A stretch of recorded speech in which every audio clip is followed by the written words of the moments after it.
Well, welcome back to Safe Harbor Financial's channel, navigating your path to success with industry-compliant financial services. Joining to discuss Terry Mendez, the newly appointed CEO. First and foremost, welcome, sir.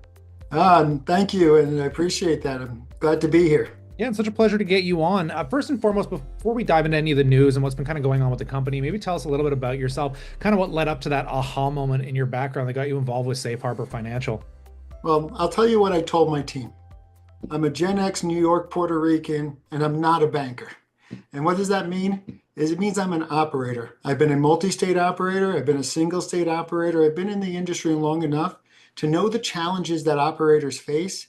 And my job was really to look at the assets of Safe Harbor and figure out how we can solve some of the challenges with the assets that we have. And so had a wonderful time talking to the board about an extensive strategy, and I got the job. So I'm pretty happy that they thought it was a good presentation and a good direction.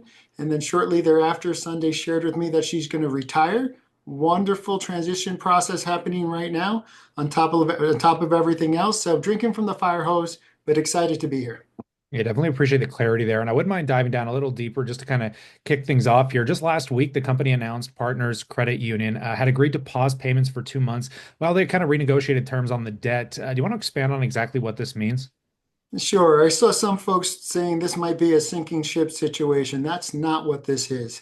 What this is a CEO that's coming in new saying, how do I fund the ideas?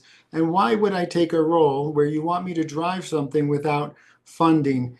So we started talking down the path of how do you fund ideas? How do you create financial stability? How do we drive this company to the next level? And that needs investment. And so that conversation was about investment. I'm glad they showed up with the deferral. You know, banks work at the speed of banks. And so while we said it's 2 months, I hope it's much, much quicker. I'm a much faster paced person. Again, New Yorker. I don't have much room for patience. And so we're driving fast, and we'll go as fast as their process allows us to go. Yeah, I definitely appreciate all that, kind of iterating on that 2 month time frame there. But beyond that, maybe tell us what investors should focus on. What are you guys paying most attention to? Well, look, we have a asset that I think is underappreciated.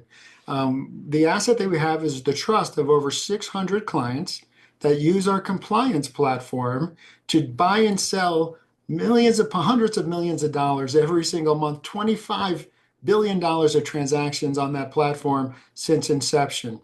So you and I can look at that and say, well, that's a wonderful fintech compliance as a service model.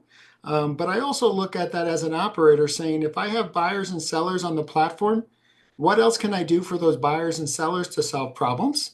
What else can I do for those buyers and sellers on that platform to give them access to information that they haven't had before? That's a tremendous amount of data. We don't have a data product today. You know, think about data products. Think about how I can use this for other areas of the kind of disenfranchised industry. So can I expand into gaming? Can I expand into, firearm trade, et cetera? People that are normally debanked. There are areas of the business I can scale, both by going deeper and by going wider in our scope. And so I think when I looked at this, what got me really excited was that we're lending. We have the right to do syndication under our commercial alliance agreement, but we haven't launched it yet. So let's go launch some syndicated loans and let's be that market maker there.